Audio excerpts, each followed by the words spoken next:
حضرت امیر معاویہ کا جو دور آیا، انہوں نے زمام خلافت کو ایسا مضبوطی سے تھاما کہ پوری ہر جگہ امن قائم کر دیا۔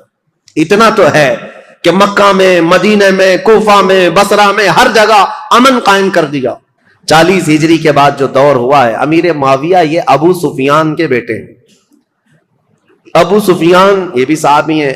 امیر معاویہ کی ماں ہندہ ہے۔ معاملہ ایسا ہے، لیکن ایک بات یاد رکھیں، یہ رسول اللہ کے صحابہ ہیں، کبھی بھی ان کے متعلق بدگمانی نہ پالنا۔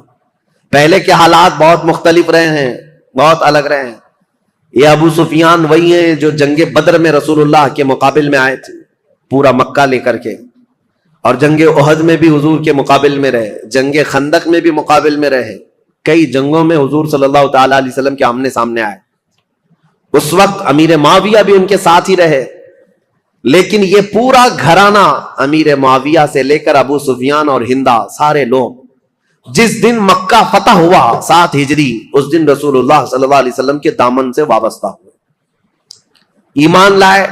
اس سے پہلے ایمان لائے ہوئے نہیں تھے، لیکن حضور کا یہ فرمان ہمیشہ یاد رکھنا، میرے آقا نے منبر پر کھڑے ہو کر کے اعلان فرمایا ہے، جو اسلام لاتا ہے، اسلام لانا اس سے پہلے کے سارے کاموں کو ختم کر دیتا ہے۔ کفر کیا، شرک کیا، گناہ کیا، جو کچھ بھی کیا تھا، لیکن اسلام لانے کے بعد پہلی والی چیزوں کا مواخذہ نہیں کیا جائے گا۔ اسلام ساری چیزوں کو مٹا دیتا ہے جو اسلام لاتا ہے، یہ فرمان ہمیشہ یاد رکھیں۔ تو صحابہ کو ان کے پرانے واقعات یاد دلا کر کے کبھی تان و تشنی کا نشانہ نہیں بنانا۔ بہت سارے ایسے چور آج آئے ہوئے ہیں سوشل میڈیا پہ، یہ خود ذلیل لوگ ہیں، جو ان صحابہ کی بات آتی ہے تو یہ کہتے ہیں کہ یہ لوگ تو دشمنان اسلام میں تھے، ڈر کر کے اسلام لائے تھے، مکہ جب فتح ہوا تو ان کے پاس کوئی چارہ ہی نہیں تھا، اس لیے اسلام لائے۔ ظالموں، تمہیں کیا خبر کون کس لیے اسلام لایا؟ ایک بات میں آپ کو بتاؤں، حضرت اسامہ بن زید رسول اللہ صلی اللہ علیہ وسلم کے بہت چہیتے صحابی ہیں، حضرت زید بن حارثہ کے بیٹے اسامہ بن زید، یہ اکثر رسول اللہ کے گھر میں بے تکلف آیا جایا کرتے تھے۔ ایک جنگ میں رسول اللہ نے انہیں بھیجا تھا، کفار و مشرکین سے مقابلہ کرتے کرتے پہاڑیوں سے کچھ لوگ اتر رہے تھے، حضرت اسامہ کے ہاتھ ایک آدمی آ گیا اور حضرت اسامہ نے اس پر تلوار تان لی، سامنے والے نے پڑھا لا الہ الا اللہ محمد رسول اللہ، اس کے باوجود اسامہ بن زید نے اس کو قتل کر دیا۔ کہا ابھی میرے ہاتھ میں آیا ہے اور کلمہ پڑھ رہا ہے، تلوار اٹھایا ہوں، یہ دیکھ کر کلمہ پڑھ رہا ہے۔ لیکن جو صحابہ تھے ان کو یہ بات بری لگی، حضور صلی اللہ تعالی علیہ وسلم کے پاس آئے اور اس مسئلے کو رکھا، کہا یا رسول اللہ صلی اللہ علیہ وسلم، آپ کا فرمان تو ہے کہ جب کوئی کلمہ طیبہ پڑھتا ہو تو اس کے خلاف تلوار نہیں اٹھا سکتے، لیکن اسامہ بن زید نے آج ایک ایسے شخص کو قتل کر دیا جو کلمہ پڑھ رہا تھا سامنے۔ اسامہ بن زید کو حضور نے بلایا، یہ صحیح حدیث پاک ہے، مسلم شریف میں بھی ہے۔ نبی کریم صلی اللہ تعالی علیہ وسلم نے پوچھا ہے اسامہ کیا تم نے ایسا کیا ہے؟ اسامہ بن زید نے کہا یا رسول اللہ وہ تو ڈر کے مارے کلمہ پڑھ رہا تھا، میں نے جب تلوار اٹھائی تب وہ کلمہ پڑھ رہا تھا۔ حضور اتنے جلال میں آئے اور کھڑے ہو گئے اور کہا اے اسامہ، کیا تو نے اس کا دل چیر کر کے دیکھا تھا کہ وہ ڈر کر کے پڑھ رہا تھا کہ اللہ کے لیے پڑھ رہا تھا؟ زندگی بھر حضرت اسامہ بن زید کو اس بات کی شرمندگی تھی، قلق تھا، ملال تھا۔ یاد رکھو میرے عزیزو، جب اتنی بات کے لیے رسول کریم صلی اللہ تعالی علیہ وسلم نے ڈانٹ لگائی تھی، تو پھر آپ یہ جو سوشل میڈیا میں بھونکتے ہیں کہ امیر معاویہ، ابو سفیان، ہندہ، یہ سب تو ڈر کر کے اسلام لائے تھے، فتح مکہ کے دن ان کے پاس کوئی چارہ نہیں تھا، تو کس کے بارے میں بتاؤ گے؟ اگر پرانے واقعات نکالو گے تو ابو جہل کے بیٹے اکرمہ رضی اللہ تعالیٰ عنہ یہ بھی ایمان لائے ہیں، صحابی ہیں، باپ ابو جہل ہے۔ اور اگر اسی طرح پرانے معاملات لاؤ گے تو خالد بن ولید کے بارے میں کیا کہو گے، جنہوں نے مسلمانوں کی جیتی ہوئی جنگ کا پانسا پلٹ دیا تھا احد کے میدان میں۔ جنگ احد جو ہو رہی تھی اس میں مسلمان غالب آ گئے تھے، کفار و مشرکین کے دانت کھٹے کر کے ان کو بھگا دیا تھا، لیکن خالد بن ولید نے 200 لشکریوں کو پیچھے سے لا کر کے ایسا حملہ کیا تھا صحابہ پر جب یہ ایمان لائے ہوئے نہیں تھے، اور ایسا حملہ کیا تھا کہ 70 مسلمان شہید ہوئے ہیں جنگ احد میں۔ وہ خالد بن ولید نے پوری جنگ کا پانسا پلٹ دیا تھا، تو کیا آپ بلیم ان پر کرو گے؟ ان کی وجہ سے امیر حمزہ شہید ہوئے تھے، ان کی وجہ سے مصعب بن عمیر شہید ہوئے تھے، ان کی وجہ سے عبداللہ بن جہش شہید ہوئے تھے، حضرت حنظلہ، یہ سب صحابہ جو شہید ہوئے جنگ احد میں۔ نہیں میرے عزیزوں، جو کچھ بھی ہوا ہے یہ حالات کے تقاضوں کے ساتھ بڑھتا گیا. لیکن جب کبھی کسی نے ایمان قبول کر لیا, جو کوئی اسلام سے وابستہ ہو گیا, اس کے پرانے حالات نہیں یاد دلائے جاتے, بلکہ ان کے لیے اتنا ہی کافی ہے کہ وہ ایمان کی حالت میں میرے رسول اللہ کا دیدار کر لیا ہے. یہ مقام قیامت تک اب کسی کو ملنے والا نہیں ہے. حضرت ابو سفیان رضی اللہ تعالیٰ عنہ, یہ اگرچہ جنگوں میں حضور کے خلاف آتے رہے, لیکن فتح مکہ کے بعد جب اسلام لائے تو دل کے ساتھ, عقیدت کے ساتھ اور یقین کے ساتھ ایمان لائے ہوئے صحابہ میں سے. اور ان کے بیٹے حضرت امیر معاویہ. اب امیر معاویہ کی پیدائش کا معاملہ میں بتاتا ہوں. ان کی ماں ہندا, یہ بھی صحابیاں ہیں, لیکن یہ وہی ہندا ہیں جنہوں نے احد کے میدان میں حضرت امیر حمزہ کا کلیجہ چبایا تھا. دیکھیے حالات کو اگر آپ بتائیں گے تو معاملات بہت سارے ہوئے ہیں, کیونکہ اس وقت جنگیں چل رہی تھیں, اور امیر حمزہ کا کلیجہ انہوں نے اس لیے چبایا تھا کہ ہندا کے باپ کا امیر حمزہ نے بدر میں مارا تھا, ہندا کے بھائی کو قتل کیا تھا. تو جس کے گھر میں یہ سب معاملات چل رہے ہوں, جنگوں کا تقاضا تھا اس وقت, لیکن بعد میں وہ ایمان لائیں اور صحابیت کا شرف بھی حاصل کیا. جو عورتوں میں صحابیات ہیں ان میں حضرت ہندا کا بھی مقام ہے. بات یہ تھی کہ ہندا کے باپ ربیعہ, یہ ہندا کی شادی فاقیہ نام کے ایک شخص سے کی تھی. فاقیہ بڑا امیر آدمی تھا, مکہ کا رہنے والا, اور وہ ایک مرتبہ اپنے بیوی ہندا کے ساتھ بیٹھا ہوا تھا, اور اس وقت جتنے شاعر آتے تھے دور دراز سے وہ فاقیہ کے پاس آتے, وہ سب کو پیسے بہت لٹاتا تھا. تو تھوڑی دیر کے لیے وہ کسی کام سے نکل کر باہر گیا, ہندا اکیلی بیٹھی تھی جھوپڑی میں. تو ایک کوئی اجنبی شاعر آیا, اور جیسے ہی وہ خیمے کے پاس آیا, اندر دیکھا عورت اکیلی ہے, تو دروازہ پردہ گرا کر وہ واپس چلا گیا کہ ہندا اکیلی ہے, شوہر نہیں ہے, فاقیہ موجود نہیں. اسی اسنا میں وہ شاعر جا رہا تھا, فاقیہ اندر آ رہا تھا. فاقیہ نے آتے ہی پوچھنا شروع کر دیا, اس مرد سے تیرا کیا تعلق ہے, اس اجنبی آدمی نے تیرے ساتھ اکیلے میں کیوں ملاقات کی. وہ اتنا شکی مزاج تھا کہ اس نے ہندا کا جینا تنگ کر دیا, بہت سخت شست کیا, اور اس کے بعد ہندا روتی ہوئی اپنے باپ کے پاس آ گئی. تو جو ہندا کا باپ ہے ربیعہ, اس نے کہا کہ سچ سچ بتا ہوا کیا تھا. تو ہندا نے کہا جو اس وقت ان کے خداؤں کی قسمیں وہ کھاتی تھی سب کھائی. کہا کہ میرا دامن پاک ہے,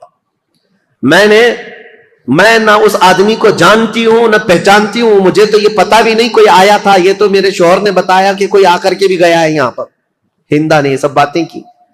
اب معاملہ یہاں تک پہنچا کہ ہندا کے باپ نے یہ کہا کہ اس مسئلے کو ہم, ایک مشہور کاہن تھا, عیسائی کاہن جو ہوتے ہیں جوتش جس طرح کے, ان کے پاس جا کر کے اس مسئلے کو رکھیں گے. یمن کا رہنے والا ایک جوتش ہے جو باتیں بھوشمانی کرتا ہے, اس کے سامنے یہ مسئلے کو رکھیں گے, اور جو حقیقت ہوگی وہ کھل کر کے آئے گی.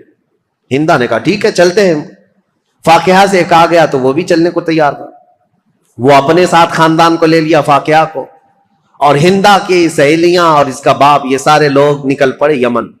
اور جیسے یمن پہنچے تو ہندا کے جسم میں پیلا پنانے لگ گیا, اور وہ ڈر کے مارے کانپنے لگ گئی. ہندا, باپ نے کہا تو چور ہوگی پھر, یا تو ڈر رہی ہے. جیسے ہی ہم کاہن کے پاس آئے تو ڈرنے لگ گئی. کہا میں ڈر نہیں رہی ہوں اس بات سے کہ میں گناہگار ہوں, میں ڈر رہی ہوں اس بات سے کہ یہ اٹکل پچو مارنے والے جوتش لوگ, اگر اس کا بتایا ہوا کبھی غلط نکل گیا, میں تو ویسے گنہگار نہیں ہوں, لیکن اس کا کہا ہوا سچ ہے, یہ کیسے 100% یقین ہوگا. اگر اس نے غلطی سے کہہ دیا کہ میں نے کوئی غلط کیا ہے تو پورے عرب میں میری بدنامی ہوگی, اور ہمیشہ کے لیے میرا نام زانیوں میں شمار ہو جائے گا, اس لیے میں ڈر رہی ہوں. یعنی مکہ کے جاہل لوگ تھے, مکہ کے بت پرست تھے, جیسے بھی تھے, لیکن ان کو اس بات کا بھی یقین تھا کہ جوتش لوگ اٹکل پچو مارتے ہیں. وہ بتوں کی پوجا کرنے والے بھی جانتے تھے کہ یہ پورا پکا نہیں بولتے. مجھے حیرت ہوتی ہے جاہل مسلمان کیسے طوطے والے بابا کے پاس جا کے بیٹھتے ہیں. طوطا نکال رہا ہے اور اس کا بھوش بتا رہا ہے, اور خود کا پتہ نہیں ہے, برج پر بیٹھا ہوا ہے, سڑک پر بیٹھا ہوا ہے, اور پالا ہوا ایک طوطا چٹیاں نکال کر. بڑے شوق سے لوگ اپنا مستقبل, اپنا فیوچر پوچھ رہے ہوتے ہیں. اور حیرت کی بات ہے طوطا بھی بتا رہا ہے, اور کچھ لوگ اپنا ہاتھ لے جا کر کے بتا رہے ہیں, لکیر دیکھو اور بتاؤ ہمارا فیوچر کیسا ہے. لکیریں دیکھ کر کے بتانے والے. میرے عزیزو, اللہ تبارک و تعالیٰ نے تمہارے سامنے پورا قرآن رکھا ہے, دین اسلام کی مضبوطیاں ہیں. میرے آقا نے فرمایا جو کسی کاہن کے پاس اپنا ہاتھ لے کر گیا، حضور نے فرمایا فقط کفر بما انزل محمد، اس نے محمد کا انکار کر دیا، جو کچھ رسول اللہ پر اترا ہے اس کا اس نے انکار کر دیا۔ تمہارا یہ شیوا نہیں ہے کہ تم مسلمان اور جوتشوں کے پاس جاؤ اور اپنے گھر بنانے کے لیے واستو پرکار کا خیال کرتے رہو، یہ سب چیزیں جو توہمات ہیں یہ تمہارے حصے کی نہیں ہے، تمہاری نہیں ہے۔ بہرحال ہندا جب یہ کہتی ہے اپنے باپ سے کہ یہ اٹکل پچو مارے گا کچھ بھی، اور میرے بارے میں اگر کہہ دیا کہ یہ زنا کر چکی ہے تو میرا تو بیڑا غرق ہو جائے گا، تو اس کے باپ نے کہا میں ایسی ڈائریکٹ تھوڑی نہ جاؤں گا اس کے پاس، میں پہلے اس کا ٹیسٹ لوں گا کہ وہ صحیح ہے یا نہیں ہے۔ اس کے لیے ہندا کے باپ نے ایک تدبیر لی، گھوڑے کے دم کے نیچے ایک پھل کا دانہ چھپا کر کے رکھا اور اپنے پاس ایک ڈبیا رکھی اور اس میں بھی ایک چیز چھپا کر کے رکھی، اور جاتے ساتھ وہ جو کاہن تھا اس کے پاس دونوں جماعتیں گئی، اور جانے کے بعد ہندا کے باپ نے کہا جوتش صاحب، کاہن صاحب، ہم آپ کے پاس ایک مسئلہ لے کر آئے، لیکن اس سے پہلے ہم آپ کو آزمانا چاہتے ہیں کہ تم کہاں تک پہنچے ہوئے ہو، ہم کچھ کر کے لائے ہوئے ہیں اپنے ساتھ، وہ کیا ہے بتاؤ۔ اس جوتش نے کہا کہ تم جہاں آنے سے پہلے اپنے جانور کی پونچھ کے نیچے ایک دانہ دبا کر کے آئے ہو۔ اس نے صحیح بات کہی، کاہن جو ہوتے ہیں جوتش، ان کو شیطان کچھ خبریں دیتا ہے، اور اس کے بعد جب اس نے صحیح بات بتائی، اس وقت کے کاہن یہ سب بتاتے تھے ستارہ دیکھ کر کے، تو ہندا کے باپ نے کہا دیکھو ہم نے جو ٹیسٹ لینا تھا وہ اس میں پکا نکلا ہے۔ اس کے بعد کہا اس جوتش سے کہ اب یہ بتاؤ ہم کیا مسئلہ لے کر کے یہاں پر آئے ہیں، اس میں ایک عورت کے بارے میں یہ الزام ہے کہ اس نے زنا کیا ہے اجنبی مرد سے۔ تو کہا عورتوں کو یہاں بٹھاؤ، کئی عورتیں تھیں، وہ سب کے پاس جاتا تھا، سونگتا تھا، کسی کے کندھے کو مارتا تھا، اس کے بعد ایک ایک عورت کو اس طرح سے مار مار کے الگ کیا۔ جب ہندا کی باری آئی تو کندھے پر مارا اور اس کے بعد کہا کھڑی ہو جاؤ، اور جیسی ہندا کھڑی ہوئی کہا کہ یہ عورت بالکل پاک و صاف ہے، اس نے آج تک کوئی دوسرے مرد سے کوئی بدکاری نہیں کی۔ اے لوگو، میں تمہیں یہ بات بھی کہتا ہوں کہ یہ ہندا پاک ہے، اپنے شوہر کے بستر کوئی امانت کو اس نے بچائی ہے، اور یہ بھی میں تمہیں کہتا ہوں ان قریب اس کے گھر میں ایک بیٹا پیدا ہوگا جو پورے عرب کا بادشاہ ہوگا، اس کا نام معاویہ ہوگا۔ یہ کاہن نے پہلے ہی یہ خبر بھی دے دی۔ اب جیسی ہی ہندا کی پاکی اور برت اس نے بیان کیا تو جو شوہر تھا فاقیہ جلدی سے آگے، آجا میری بیگم، صاف ہے تو پاک ہے۔ ہندا نے جھٹک کر کہا ایسے شخص کے پاس تو میں آپ زندگی پر نہیں جا سکتی، مجھے اس سے طلاق چاہیے۔ اور اس کے بعد جب جوتش نے کہا ہے کہ میرے پیٹ سے ایک بیٹا پیدا ہونے والا جو بادشاہ ہوگا، میں تو یہ چاہتی نہیں کہ ایسے شکی آدمی سے کوئی بادشاہ پیدا ہو، میں یہ چاہتی نہیں ہوں۔ تو پھر ہندا کے باپ نے طلاق کروا دی، ختم ہو گئی۔ ہندا جیسی مکہ واپس آئی تو ہندا سے حضرت ابو سفیان نے نکاح کر لیا۔ اس وقت یہ ایمان لائے ہوئے لوگ نہیں تھے، ابو سفیان نے نکاح کیا، اور ابو سفیان اور ہندا کے نکاح سے حضرت امیر معاویہ پیدا ہوئے۔ امیر معاویہ بچپن سے ہی بہت ذہین تھے، حلیم الطبع، بردبار، ان کے اندر بھی برداشت کی طاقت بہت، معاملہ فہمی اور سیاست ان کے اندر بچپن سے تھی، لکھنے پڑھنے میں بھی شوق تھا۔ اس لیے حضور صلی اللہ تعالی علیہ وسلم پر جب وحی اترتی تھی، قرآن کی آیتیں آتی تھی، تو لکھنے والے جو تھے چند صحابہ تھے، ان میں حضرت امیر معاویہ کا نام ہے، وہ کاتبین وحی میں سے ہیں۔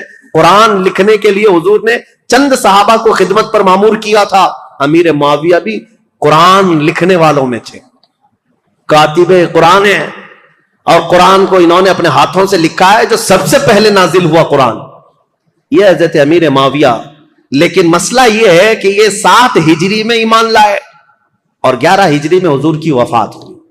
3 سال رسول پاک صلی اللہ تعالی علیہ وسلم کا زمانہ پایا، لیکن معاملہ وہ نہیں ہو سکتا جو صدیق اکبر کا تھا، معاملہ وہ نہیں ہو سکتا جو عمر فاروق کا تھا، معاملہ وہ نہیں ہو سکتا جو عثمان غنی اور حیدر کرار کا تھا، کیونکہ وہ سابقین اولین میں سے تھے، سب سے پہلے اسلام لائے، اور رسول پاک صلی اللہ تعالی علیہ وسلم کی سب سے زیادہ تربیت حاصل کرنے والے وہ صحابہ تھے۔ بہرحال حضرت امیر معاویہ جب جوان ہوئے تو آپ کو حضرت ابوبکر صدیق نے ان کے سگے بھائی کے ساتھ ملک شام بھیجا۔ ان کے سگے بھائی کا نام بھی یزید ہے، یزید بن ابو سفیان۔ ابو سفیان کے 2 بیٹے ہیں، جن کا نام یہاں میں ذکر کر رہا ہوں، ایک کا نام یزید اور ایک کا نام معاویہ. عربوں میں یہ رواج تھا، بار بار ریپیٹڈ نام رکھتے تھے، دادا کا نام پھر پوتے کو، پوتے کا نام پھر فلاں کو. تو یزید بن ابی سفیان یہ بڑے بھائی تھے حضرت ابو بکر صدیق نے ان کی مہارت کی وجہ سے ان کو ملک شام میں دمشق بھیجا تھا، اور انہوں نے اپنی مہارت سے جب حضرت خالد بن ولید نے ملک شام کو فتح کیا تھا تو یزید بن ابو سفیان وہاں کے گورنر مقرر ہوئے. ان کے انتقال کے بعد امیر معاویہ وہاں ساتھ گئے تھے. تو حضرت ابو بکر صدیق کے زمانے میں ہی ان کا انتقال ہوا، ان کے بڑے بھائی کا. تو حضرت عمر کا زمانہ جسٹ آ ہی رہا تھا، آپ نے خط لکھ کر کے بھیج دیا کہ یزید کے جو بھائی معاویہ ہیں انہی کو وہاں کا گورنر بنایا جائے. تو اب یہ رہی تاریخ امیر معاویہ کی. حضرت امیر معاویہ وہاں سے گورنر بن گئے ملک شام کے، دمشق کے. چلتی رہی ان کی گورنری. حضرت عمر کا زمانہ، حضرت عثمان کا زمانہ، یہ کل ملا کر 22 سال کا زمانہ ہوتا ہے. حضرت عمر 10 سال، حضرت عثمان 12 سال. حضرت عمر کے کچھ زمانے کے بعد وہ خلیفہ گورنر بنے تھے. بہرحال تو جب حضرت امیر معاویہ کو اتنی بڑی وہاں کی مہارت تھی، تجربہ حاصل تھا گورنری کا، ملک شام کی نس نس کو جانتے تھے، یہ امیر معاویہ وہ پہلے شخص ہیں جنہوں نے بحری بیڑا شروع کیا اسلام میں. بحری بیڑا یعنی نیوی، فوج تیار کی، سمندری فوج بنائی. اور قبرص کو، جیسے کہ میں نے بتایا حضرت عثمان کے زمانے میں امیر معاویہ کی سپہ سالاری میں سائپرس ترکی کا جو علاقہ ہے وہ فتح ہوا، اور وہ 500 جہازیں حضرت امیر معاویہ نے سمندر میں اتاری تھی. اور پھر مصر میں ایک کارخانہ بنایا جہاں جہاز بنائے جاتے تھے. آپ کی عقل بہت زیادہ تیز، معاملہ فہمی بہت زیادہ تھی. کئی نئی چیزوں کو آپ نے ایجاد کیا حضرت امیر معاویہ نے. اب ان کی خلافت کا جو دور چلا ہے وہ اختلافات بہت زیادہ رہے، لیکن میرے عزیزوں اس وقت بڑے بڑے صحابہ موجود تھے. حضرت عمر کے بیٹے عبداللہ بن عمر، حضرت زبیر کے بیٹے عبداللہ بن زبیر، حضرت عبداللہ بن مسعود، حضرت عبداللہ بن زبیر، اور حضرت ابو بکر صدیق کے بیٹے عبد الرحمن. یہ بڑے صحابہ میں تھے اس وقت، وہ سب موجود تھے. اور ان سبوں نے حضرت امیر معاویہ کی خلافت پر اجماع کر لیا کہ ٹھیک ہے، ہم نے تسلیم کر لیا. حالانکہ دیکھا جائے تو خلافت کے دعوے دار وہ بھی ہو سکتے تھے.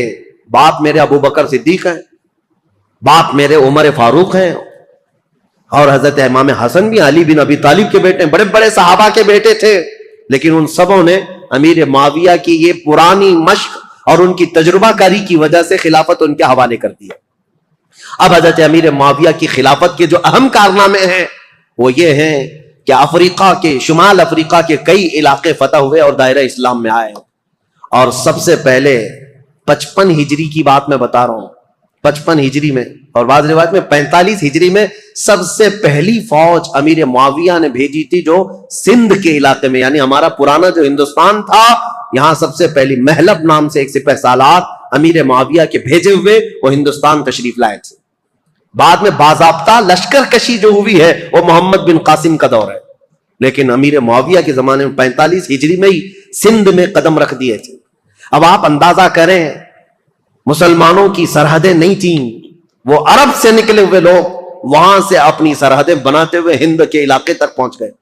یہاں سندھ میں ایک عورت اس وقت حاکم تھی قبق نام کی، اور یہ بہت سخت قسم کی عورت تھی، اور یہ حاکم تھی، اور اس وقت یہاں ہندوستانیوں پر حکومت کرتی تھی، سندھ کے کچھ علاقوں پر حکومت کرتی تھی. جب حضرت محلب آئے امیر معاویہ کے سپہ سالار تو یہ قبق نامی خاتون نے ان سے کوئی جنگ نہیں کی بلکہ صلح پر منظوری دی، اور اس کے بعد یہ علاقہ وہ ان کے حوالے کر کے چلی گئی. سندھ کا کچھ علاقہ تاریخ ہے. امیر معاویہ نیشاپور، سمرقند، بخارا، ازبکستان کے علاقے جو جا چکے تھے ان کو دوبارہ حاصل کیا. ملک شام کے کئی علاقوں میں جو بغاوت پھیلی تھی اس بغاوت کو ٹھنڈا کیا، پھر ان علاقوں میں مضبوطی قائم کی. عراق کے وہ علاقے جو حضرت علی کے زمانے میں اور ان کے زمانے میں جنگوں کی وجہ سے اختلافات کے شکار ہو گئے تھے، حضرت امیر معاویہ نے ان سب جنگوں کو ٹھنڈا کر دیا. بردباری ایسی تھی، سیاست ایسی تھی امیر معاویہ کی، انہوں نے اپنے 3 بڑے مشیر ایڈوائزر بنائے تھے. ایک مغیرہ بن شعبہ، دوسرے عمر بن عاص، تیسرے زیاد بن ابی سفیان. یہ حیرت کی بات میں آپ کو بتاؤں، حیرت کی بات کہ سگا بھائی ہے زیاد بن ابی سفیان، امیر معاویہ کے سگے بھائی ہیں، زیاد نام ہے، یہ سخت دشمنی کرتے تھے امیر معاویہ سے اور بہت کٹر حامی تھے مولا علی کے. ایک گھر میں حضرت علی بن ابی طالب کے سخت حامی تھے اور امیر معاویہ سے سخت دور. لیکن حضرت علی رضی اللہ تعالیٰ عنہ کی وفات کے بعد امیر معاویہ نے اپنی عقل اور دانائی سے ان کو قائل کر لیا اور واپس ان کو بلا لیا اور بصرہ کا انہیں گورنر بنایا. یہ زیاد بن ابی سفیان ایسے آدمی ہیں جن کے بارے میں کہا جاتا ہے کہ اگر یہ پہاڑوں کو بھی کہہ دے تو فرما بردار ہو جائیں. اتنی عقل کے ساتھ وہ معاملات چلاتے. جانوروں کو بھی اگر کہہ دے تو سیدھے لائن میں کھڑے ہو جائیں. زیاد بن ابی سفیان یہ کون تھے؟ امیر معاویہ کے بھائی تھے اور ان کو انہوں نے اپنا ایڈوائزر بنایا ہوا تھا. اور عمرو بن عاص جنہوں نے پورا مصر فتح کیا، صحابی رسول ہیں، عمر میں بہت بڑے ہیں، لیکن مشورہ لینے کے لیے عرب کہتے تھے عمرو بن عاص کے پاس جاؤ. تو امیر معاویہ نے ان کو بنایا تھا. ظاہر سی بات ہے آپ نے دیکھا وہ جنگ صفین میں کیا کیا.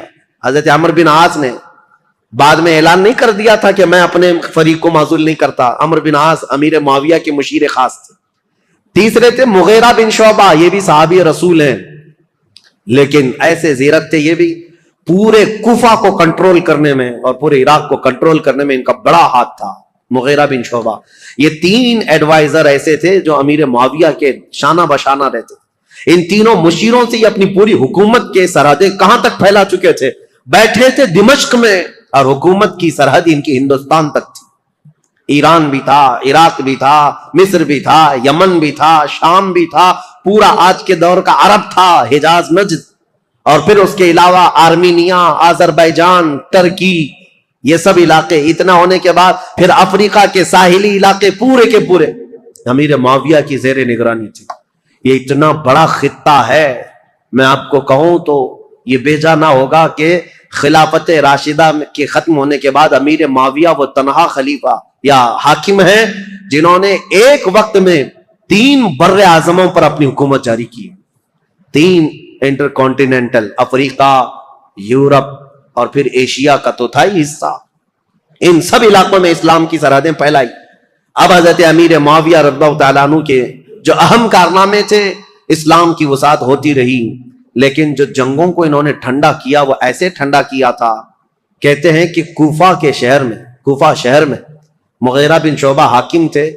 ایسا حال تھا کہ اگر راستے میں کسی کا ایک سکہ گر جائے تو کوئی دوسرا آدمی اٹھاتا نہیں تھا جب تک وہ سکے کا آدمی خود نہیں آ جاتا تھا.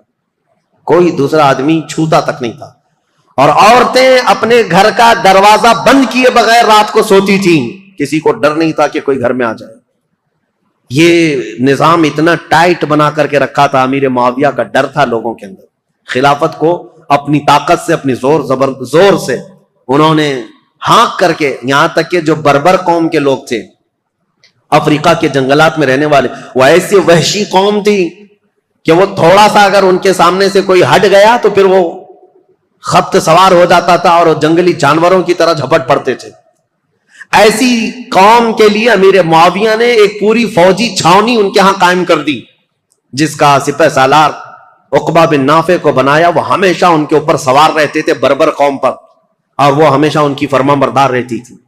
اور کئی ایسے ہیں نیو سٹی ٹاؤن شپ کا پلان سب سے پہلے اس دنیا میں حضرت امیر معاویہ نے قائم کیا. پورا ایک شہر بسایا. جیسے افریقہ میں ایک شہر بسایا قیروان نام سے، اور وہ پورا مرکز اسلام بن گیا بعد میں. ایسے کئی ان کی ایجادات ہیں امیر معاویہ رضی اللہ تعالیٰ عنہ. بحری بیڑے پیدا کرنا، فوج کو ترتیب کے ساتھ، الگ الگ مقدموں کے ساتھ، الگ الگ ٹکڑیوں کے ساتھ، نام کے ساتھ بنانا. اور سب سے پہلے یہ پوسٹ آفس کا جو سسٹم ہوتا ہے، ڈاک کا، یہ امیر معاویہ کے زمانے میں قائم ہوا، جس کا نام انہوں نے برید رکھا کہ سرکاری خط بہت جلد ادھر سے ادھر جا سکیں. اس کے لیے انہوں نے منزلیں رکھی. ایک گھوڑا یہاں سے وہاں تک جائے گا، دوسرا گھوڑا وہاں سے وہاں تک جائے گا. لیٹر پہنچانے کے لیے سب سے تیز کام ہو امیر معاویہ کے زمانے میں ہوا. خط و کتابت بہت تیزی سے جاتی تھی اور خبریں بہت تیز پھیلتی تھیں. اور امیر معاویہ رضی اللہ تعالیٰ عنہ نے لوگوں کو ایک چاند پر جمع کیا. یہ سارے ان کے اولیات میں سے، ان کے خصائل ہیں، ان کی بہت ساری چیزیں ہیں. لیکن اب آؤ، امن ایسا قائم کیا. 20 سال میں مسلمانوں کی جنگیں نہیں. ظاہر سی بات ہے میرے عزیزوں، امیر معاویہ کا ایک جملہ میں آپ کو سناتا ہوں، یہ ضروری ہے. امیر معاویہ رضی اللہ تعالیٰ عنہ کے پاس ایک جملہ میں آپ کو سناتا ہوں. ان کا جو مشیر خاص ہے زیاد بن ابی سفیان، وہ بصرہ میں تھے، اس نے ایک شخص کے ساتھ کچھ معاملہ کیا تھا اور وہ شخص شکایت لے کر کے سیدھے امیر معاویہ کے پاس آئے. امیر معاویہ نے دسترخوان بچھایا، کھانا کھلایا اور اس کے ساتھ اچھا معاملہ کیا. یہ بات زیاد بن ابی سفیان کو پتہ چلی کہ یہ تو خلیفہ اسلام کے پاس چلا گیا تھا، تو وہ آیا اور حضرت امیر معاویہ کے پاس کہا ایسے تو معاملات خراب ہو جائیں گے، میں نے اس کے ساتھ باز پرس کی ہے اور آپ یہاں پر اس کے ساتھ نرمی کر رہے ہیں، حمایت کر رہے ہیں. حضرت امیر معاویہ نے کہا تھا ایک بات یاد رکھو، ترازو کے دونوں پلے ایک طرح نہ رہنا چاہیے، بلکہ میں نرمی کرتا رہوں اور تو سختی کرتا رہے، اسی سے جماعت میں انتشار سے محفوظ رہے گی. اور ان کو سختی کرنے کا حکم تھا، حضرت امیر معاویہ گلے لگاتے تھے، ان کی سیاست تھی. اور پھر یہ فرماتے تھے ان کا یہ جملہ کہ جہاں میرا کوڑا کام کر جاتا ہے میں وہاں تلوار نہیں اٹھاتا، اور جہاں زبان کام کرتی ہے وہاں کوڑا نہیں اٹھاتا، اور جہاں یہ سب کام نہیں کرتے ان کی گردنوں پر تلوار رکھ دیتا ہوں. یہ امیر معاویہ کی سیاسیات میں سے تھے. حتیٰ کہ اب میں ان معاملات کو رکھ دیتا ہوں چونکہ یہ ضروری ہے، جو افواہ پھیلانے والے. دیکھیں میں اتنی دیر تک تقریر کیا اور حضرت امیر معاویہ پر اتنی دیر بولنا، یہ بہت احتیاط کے ساتھ بولنے کی ضرورت ہوتی ہے، کیونکہ جنگوں کا دور، اختلافات کا دور. ہاں ہوئے ہیں معاملات، جو نااہل تھے وہ حضرت علی کو گالیاں دیتے تھے ممبر پر بیٹھ کر کے، سب وہ شتم کرتے تھے. خود میں نے بتایا مروان بن حکم جو مدینے کا گورنر تھا وہ حضرت علی کی شان میں برا بھلا کہتا تھا. اور ایسا نہیں ہے کہ یہ لوگ سب وہ شتم کرتے تھے، گالیاں دیتے تھے، ایسا نہیں. کوفہ والے جو لوگ تھے وہ امیر معاویہ کو گالیاں دیتے تھے. یہ سب تو چلتا رہا. ایک صحابی حجر بن عدی جو حضرت علی کے کٹر حامی تھے، ان کا قتل ہو گیا اسی بات پر. وہ حضرت امیر معاویہ کو اور مغیرہ بن شعبہ کو بہت سخت جملے کہتے تھے کہ تم لوگ نااہل لوگ خلافت میں آ گئے، رسول اللہ کے گھر والوں کی یہ خلافت ہے. اس بات پر حضرت امیر معاویہ ان کو نذرانے بھیجتے تھے، ان کو تحفے دیتے تھے. مغیرہ بن شعبہ بھی ان کے وظیفے بڑھا دیتے تھے، حالانکہ ان کے سخت جملے سنتے تھے حجر بن عدی کے. لیکن جو نااہل بعد میں، ایک بار مغیرہ بن شعبہ کوفہ سے باہر گئے تھے اور کسی دوسرے شخص کو گورنر بنا کر گئے تھے، اور حجر بن عدی جو صحابی، یہ حجر بن عدی کون ہے بتاؤں میں آپ؟ حجر بن عدی انٹرنیٹ پر سرچ کر کے دیکھ لینا. یہ حجر بن عدی وہ صحابی ہیں کہ ابھی 2011-12 میں ملک شام میں جب یہ ریولوشن کی جنگ شروع ہوئی، ابھی تک جنگ چل رہی نا، وہاں پر بمباریاں ہوئیں تو حجر بن عدی کی قبر پر بم گرا اور پورا ٹوٹ گیا، اور حجر بن عدی کی قبر کھل گئی تو حضرت حجر بن عدی کا جسم مبارک صاف اسی طرح سے نکالا گیا.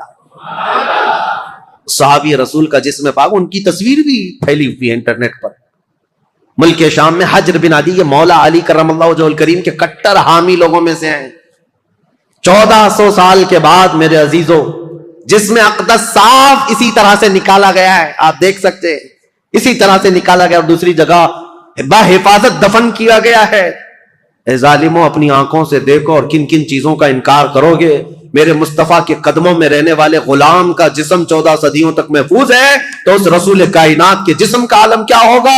تو زندہ ہے واللہ، تو زندہ ہے واللہ، میری چشم عالم سے چھپ جانے والے. میرے آقا صلی اللہ تعالی علیہ وسلم کی حیات برزخی کی بات ہی الگ ہے. بہرحال یہ حجر بن عدی وہ صحابی ہیں. مغیرہ بن شعبہ ان سے سخت جملے سنتے تھے، ان کو نذرانے دیتے تھے. امیر معاویہ کے بارے میں بھی اگر کچھ کہتے ان کو وظیفہ دے دیتے تھے، کچھ نہیں کہتے تھے. مغیرہ بن شعبہ یہ حضرت امیر معاویہ کے ایڈوائزر ہیں، لیکن حجر بن عدی کے ساتھ کوئی غلط معاملہ نہیں کرتے تھے. حضرت مغیرہ بن شعبہ کوفہ سے باہر کہیں گئے تھے اپنے کسی کو گورنر بنا کر، یہ نئے لوگ ہیں. حجر بن عدی اپنی عادت کے مطابق مسجد میں آئے اور یہ نیا جو ہے وہ خطبہ دے رہا تھا، وہ اپنی عادت کے مطابق باتیں کر رہا. حجر بن عدی کھڑے ہو گئے اور کہا تم سب کذاب ہو، سب سے بڑے جھوٹے لوگ ہو. حقدار تو علی بن ابی طالب تھے، اور جس دن وہ گئے ہیں سورج ڈوب چکا ہے. حضرت علی کی فضیلت بیان کرنے لگے. یہ جو والی بنا تھا کوفہ کا وہ کھڑا ہوا اور سیدھے آ کر حضرت حجر بن عدی کو قتل کر دیا. صحابی رسول. تو یہ معاملات تو ہوتے رہے، ادھر بھی قتل ہوئے ادھر بھی قتل ہوئے، لیکن حضرت امیر معاویہ کا جو دور آیا انہوں نے زمام خلافت کو ایسا مضبوطی سے تھاما کہ پوری ہر جگہ امن قائم کر دیا.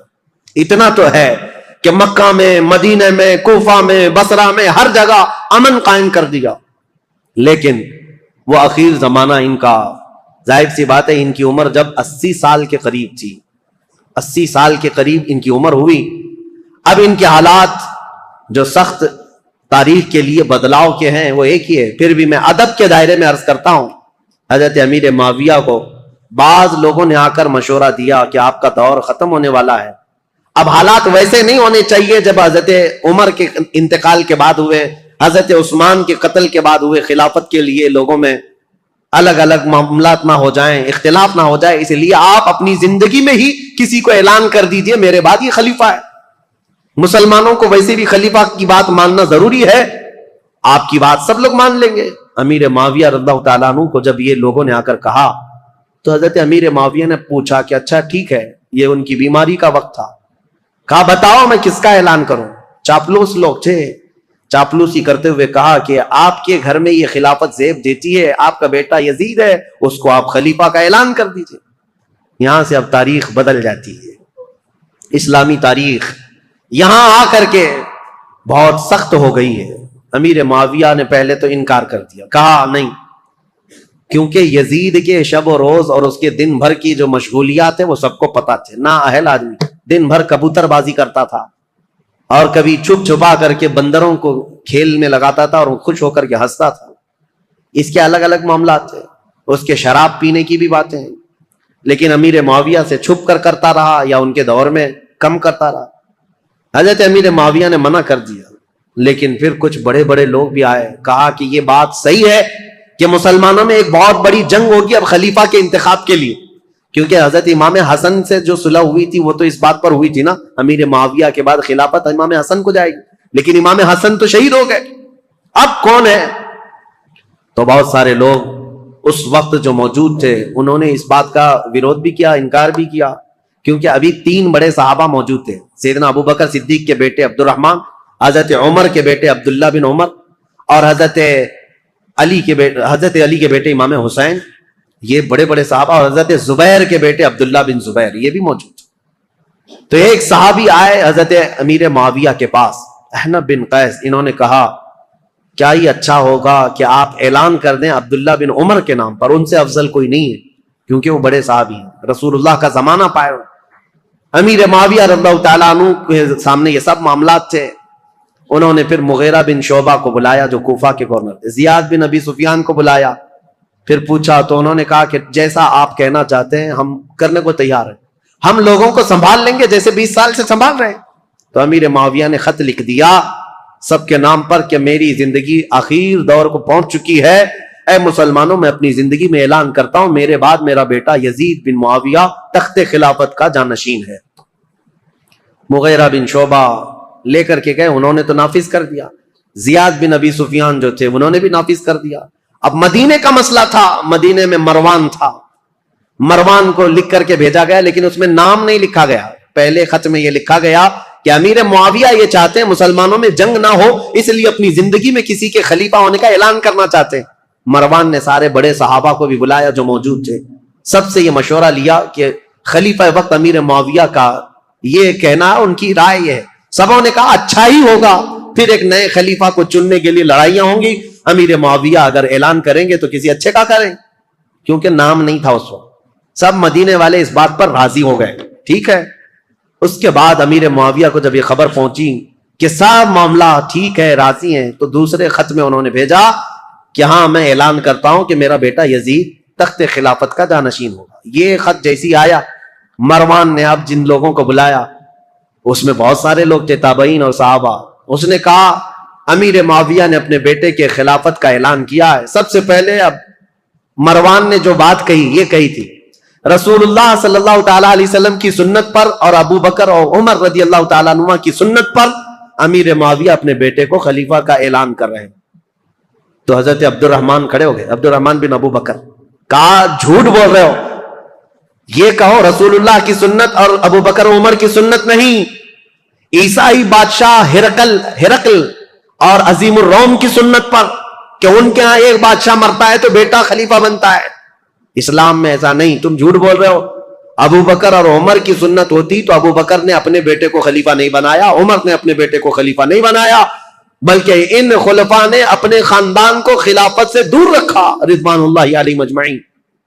حضرت عبد الرحمن بن ابو بکر کھڑے ہو گئے, پھر حضرت عبداللہ بن عمر اور عبداللہ بن زبیر, یہ دو بڑے صحابہ تھے, ان سے پوچھا گیا تو انہوں نے کہا ہم نے یہ سوچا تھا کہ امیر معاویہ اس معاملے میں اچھا کریں گے, خیر خواہی کا ان کے ساتھ ہمارا معاملہ تھا, لیکن ہم ان کی خلافت کو صرف اس لیے تسلیم کیے ہوئے تھے 20 سال سے امیر معاویہ کی کہ ہم جنگیں دیکھ چکے تھے, مسلمانوں کا خون نہ بہے, ورنہ امیر معاویہ سے افضل صحابہ بھی موجود تھے خلافت کے وقت, لیکن ہم نے ان کو تسلیم کیا. تو اس کا مطلب یہ نہیں ہے کہ اب امیر معاویہ کے خاندان میں بھی یہ چلتا رہ جائے صحابہ میں سے. اب آئی بات امام حسین کی. امام حسین رضی اللہ تعالیٰ عنہ اس وقت مدینے میں موجود تھے, آپ کے پاس یہ بات آئی تو آپ نے بھی اس کا رد کر دیا. یہ معاملات ابھی چل رہے تھے اور زمانہ تاریخ ہجری کا 60ویں ہجری کو پہنچا تھا. رسول کریم صلی اللہ تعالیٰ علیہ وسلم کی وفات کو 50 سال گزر چکے تھے. امیر معاویہ ایک دن بیماری کی حالت میں اس دار فانی کو کوچ کر گئے, انتقال ہو گیا. خلافت کا معاملہ لٹک گیا, اور اس طرح کہ انہوں نے آلریڈی اعلان تو کر دیا تھا, آدھا اعلان, اور سب کو متی نہیں بنا لیے, سب کے ساتھ منظوری نہیں ہوئی, اس لیے خلافت کا معاملہ لٹکا ہوا تھا. ظاہر سی بات ہے خلیفہ برحق اس وقت ہوگا جب سارے لوگ ایک ساتھ بیعت کر لیتے. بڑے صحابہ مدینے کے, مکہ کے اور حجاز کے بہت سارے صحابہ نے اس کا انکار کیا تھا. کوفہ کے بھی بہت سارے صحابہ جو موجود تھے انہوں نے انکار کیا تھا کہ یہ وصیت نہیں مانی جائے گی, مسلمانوں کے معاملات مسلمانوں کے ہاتھ میں رکھے جائیں, وہ جسے چاہیں منتخب کریں. ان معاملات پر آ کر اب تاریخ رک گئی ہے. اب یہاں سے امیر معاویہ کے انتقال کے بعد جو اصل مسئلے شروع ہوتے ہیں, دوسرے دن یزید کو بیٹھنا ہے